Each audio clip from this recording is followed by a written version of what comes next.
Ecuador's Constitutional Court passed an impeachment motion against President Guillermo Lasso, and the head of state will face a long legal process that could see him out of office due to his possible involvement in a corruption scheme that also involves his brother-in-law and a close acquaintance. To go more on the matter, we invite Felipe Ogaz Oviedo, anthropologist and historian. Be welcome, Felipe.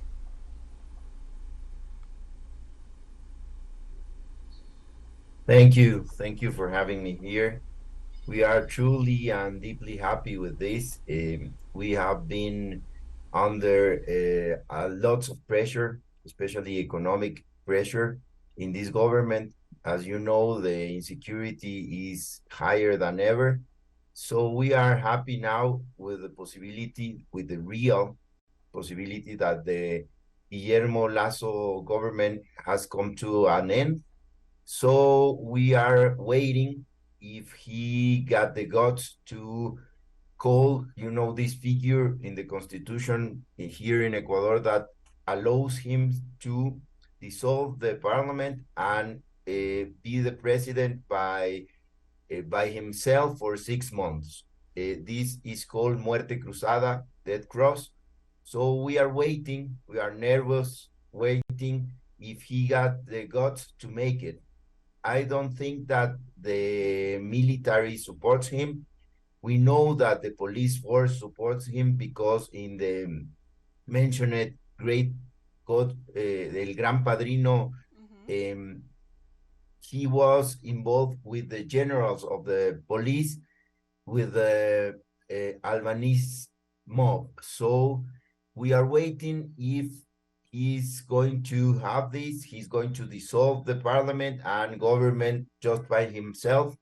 So this is what is happening here in Ecuador. The social forces has said, the CONAIE, which is the Confederation of Indigenous People, has said that if Guillermo Lasso go to the death cross, we are going to the streets that very minute. So we are waiting if we're going to get this president out by the streets or by the constitution. Now the highest court in the country has said yes to the political impeachment. So we are waiting. We are happy. We are waiting. The Guillermo Lasso neoliberal government it's ending anyway, one way of other. You gave us these insights, you gave us these ways, these thoughts of you, but we have several questions. So with the admission, this admissibility of ruling for the first time, Ecuador's democratic history will see, or since the 2008 constitution came into force, Ecuador will see a president of the republic to face an impeachment process in the National Assembly also. Is this process the seed, the beginning for political change in Ecuador? That we have no doubts about it. It's the second time there was once in the 20th century that there were an impeachment and our government get out. But this is a change because, as you know, the Guillermo Lasso is a banker, one of the biggest bankers of the continent, and he has had an economic politic neoliberal. He only cares about paying the debts, the external debts with the FMI, EMF, and the central bank and other international big banks. So he's happy because we have a very good economy, macroeconomics, but we are in the level of poverty, in very high levels of poverty.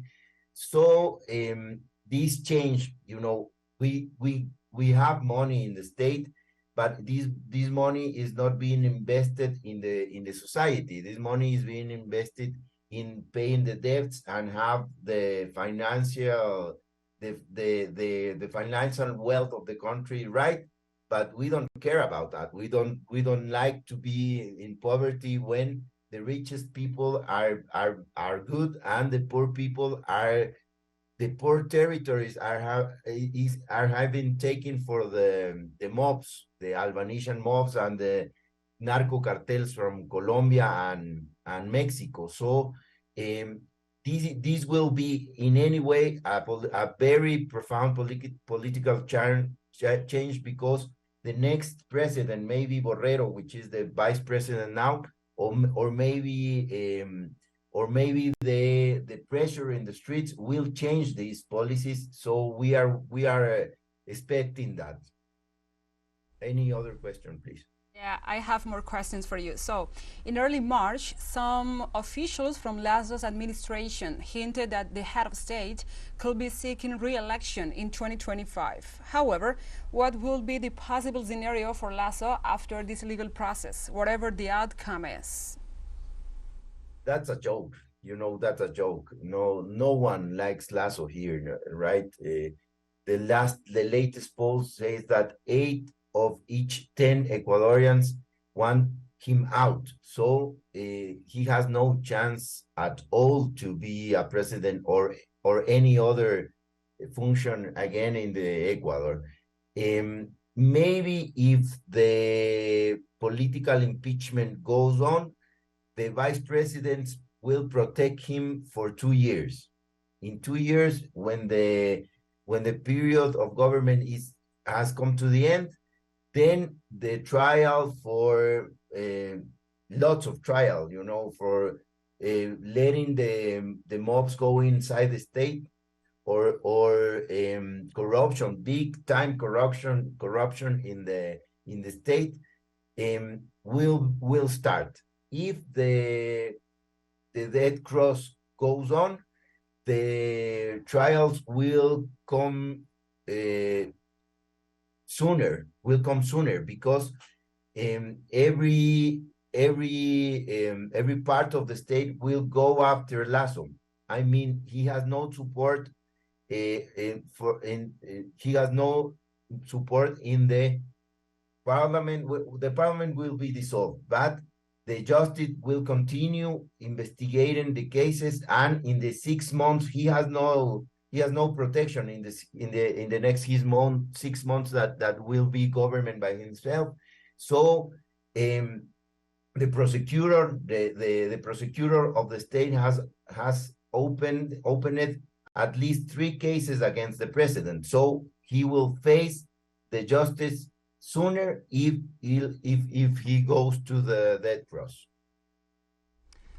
So in this case, President Lasso arrives at this point in his term with less than 30% approval of his administration, with the weight of the protests against him, in which thousands of indigenous people mobilized on June 2022.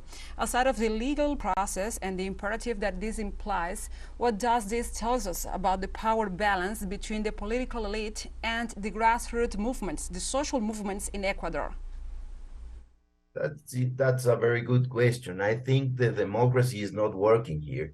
It's not letting be real what the people want. Remember, we had levels of popularity of Lenin, the last president, as the same, but we cannot get them out. So we need to make a more profound democracy, because it's not working. We have a state that is not making the nature of it. But anyway, we need to go to the streets and protest, to have some little things that let us live. So it's a moment to think on democracy. Maybe if the death cross goes sooner, maybe Correa is going to place. You remember the President Correa now is the biggest political force in Ecuador.